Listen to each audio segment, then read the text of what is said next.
Olá pessoal, tudo bem? No programa de hoje nós vamos falar de um concurso para lá de especial. Concurso para o provimento do cargo de professor, Secretaria Estadual de Educação da Bahia. E sobre esse concurso há uma porção de novidades, coisas bem interessantes. Olhei, gostei. Tenho certeza de que você vai gostar também. Porque o que acontece? Já de início, a banca, né? Fundação Carlos Chagas é a responsável pela elaboração e aplicação e correção das provas. Tem muita gente que fica com medo da FCC em função de a banca ter essa mania, eu quero salvar o mundo, aí faz aquelas questões bem complexas. Na verdade, principalmente as questões que apresentam frases, né, te dá um recorte temático para que você escreva, aquele tempo de prova, a tensão do momento de prova, não favorecem, né, a produção de um bom texto, e é isso que causa muito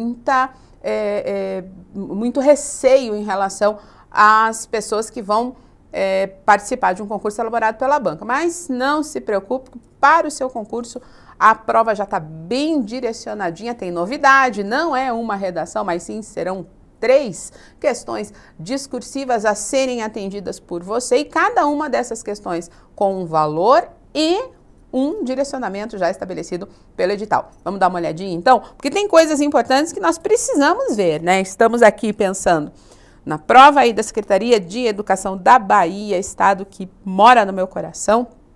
Já estive aí, meu pai é baiano de Uauá, que cidade linda. Mas vamos falar sobre a prova, concurso aí para professor, banca FCC, a banca do coração, né?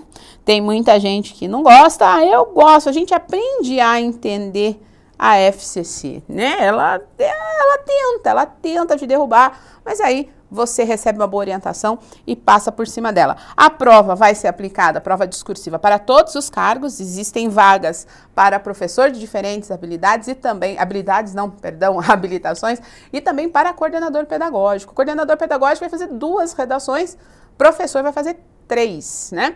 Mas a questão que chama bastante a nossa atenção é o fato de serem 3 discursivas. Como assim? O que eles vão fazer? E aí eu peguei 2 pontos do edital muito importantes para a gente entender e trabalhar aqui no que cai na prova discursiva de hoje. Olha só, vamos voltar ali para as nossas considerações. Ó. A prova, o edital diz que a prova será habilitatória e classificatória. Não se preocupe com essa palavra. Por que não é eliminatória? Né? É a mesma coisa. Então são 3 questões discursivas e você precisa necessariamente alcançar aí uma nota mínima, porque a discursiva elimina você do concurso. Então, se não tiver ali dos 100 pontos possíveis, pelo menos a metade deles, já está automaticamente eliminado do certame. Essa nota é classificatória porque ela será somada às demais formas de avaliação, questões objetivas, provas de títulos, né?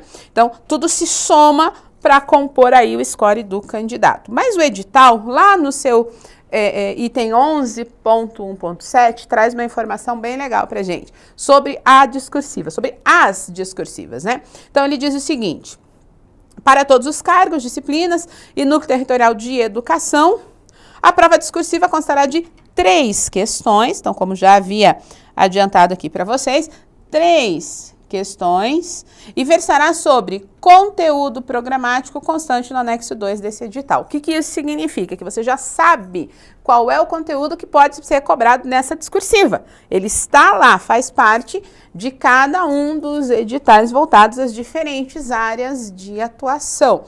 Então, você vai olhar com bastante carinho o anexo 2 do edital do concurso, e ali você vai encontrar todas as informações relacionadas a conhecimentos, a conteúdos que são adequados às atribuições do cargo, sempre voltados ao cargo, tá? Essas discursivas vão exigir de você, professor, uma reflexão sobre o cotidiano escolar, e isso é muito rico. Aí você já começa a pensar, né, o que acontece na escola que é relevante, que eu, professor, preciso ter os olhos bem atentos a tantas coisas acontecendo, a sociedade está efervescendo em relação a questões voltadas ao cotidiano escolar. É sobre isso que você vai precisar refletir, vai precisar pensar, né? E vai precisar escrever para que a banca, né, o corretor, possa cobrar, possa avaliar o seu texto nas seguintes perspectivas. Então, o que vai ser considerado em relação à avaliação? Primeiro, compreensão e conhecimento dos temas. O que o corretor está olhando no seu texto? Se você entendeu o que foi proposto e se você tem conhecimento sobre aquilo. Também vai ser avaliado o desenvolvimento e a adequação da sua argumentação. O que eu tenho que entender aqui? Se você conseguiu colocar todo esse pensamento, toda essa linha de raciocínio construída de forma adequada e convincente.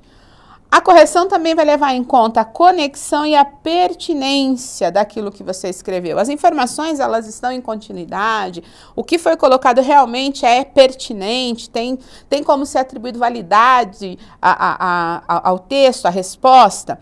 A objetividade no trato do assunto, foi pontual, respondeu exatamente aquilo a que se propôs, se há uma sequência lógica, essas informações têm continuidade, isso, ó, importantíssimo aqui, hein? Correção gramatical da linguagem. Por que esse ponto é importantíssimo? Porque a FCC é uma banca muito normativa, então ela tem um apreço pela língua portuguesa, pelas regras, e existem pontos que vocês não podem desconsiderar, e são pontos que não precisam e não devem e não podem ser de domínio somente do professor de língua portuguesa. Todos nós envolvidos no processo de educação precisamos ter conhecimento da nossa língua, mas nessa prova especialmente fique atento a concordância, tanto a nominal quanto a verbal. Não se esqueça de que os adjetivos concordam com os substantivos em gênero e número e de que o sujeito sempre vai concordar com o verbo. Regência, isso é bem importante, fazer uso das preposições adequadas a cada uma das circunstâncias. Não pode se esquecer das regras de colocação pronominal, especialmente próclise e ênclise, isso é importantíssimo. A mesóclise, ela está um pouco restrita a discursos mais literários, mais catedráticos, legislativos, então não se usa muito, mas próclise e ênclise você não pode errar.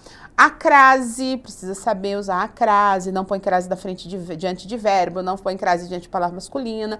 E pontuação, especialmente o uso da vírgula. Infelizmente, ainda é muito grande o número de pessoas que não sabem fazer uso da vírgula. E aí acabam separando o sujeito de verbo, o verbo de complemento. Isso é um pecado quando se fala em produção textual. Então, tenha muito cuidado com essa questão da correção gramatical. Mas não para aqui, existe um outro ponto do edital importante que a gente também precisa entender. Olha só, vamos lá.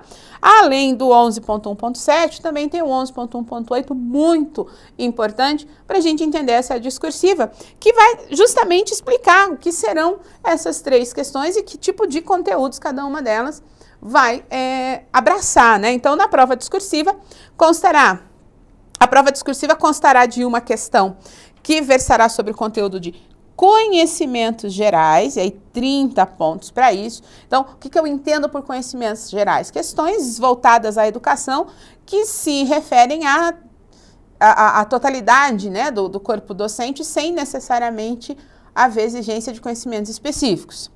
Uma segunda questão que versará sobre conhecimentos interdisciplinares, isso é muito legal, né? As disciplinas, elas não são mais estanques no processo de educação, elas dialogam, elas precisam conversar, e aí esses conhecimentos que extrapolam os limites da própria disciplina que nós escolhemos na nossa formação é muito rico, eu gostei muito disso.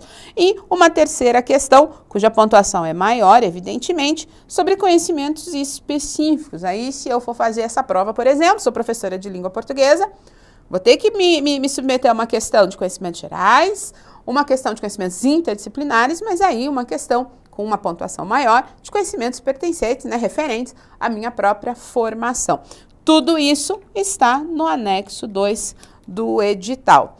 De resto, se eu estou escrevendo, eu preciso ter a consciência de que a escrita bem feita é a escrita compreendida. E a FCC gosta bastante disso. Então, não precisa inovar, não precisa fazer uso de termos muito eruditos ou termos que não fazem parte da nossa comunicação cotidiana. Você pode fazer, sim, uso de termos mais simples. A FCC gosta dessa produção textual mais clássica, a introdução, o desenvolvimento e parágrafo de desenvolvimento ou parágrafos de desenvolvimento, se iniciando por palavras de transição dessa forma, além disso. E a conclusão com o clássico, portanto, você está dentro daquilo que a FCC gosta, espera e aprecia quando faz a sua avaliação. De resto, é só torcer por uma boa classificação para ocupar uma das vagas disponíveis e fazer aquilo que eu tenho certeza ser o que você realmente gosta, que é lecionar. Bacana? Então, era isso que a gente tinha para hoje. Não deixa de se inscrever no canal, assim você recebe de primeira mão as informações sobre o que cai na prova discursiva. E nós nos vemos no próximo programa. Um beijo grande, boa prova, tchau, tchau!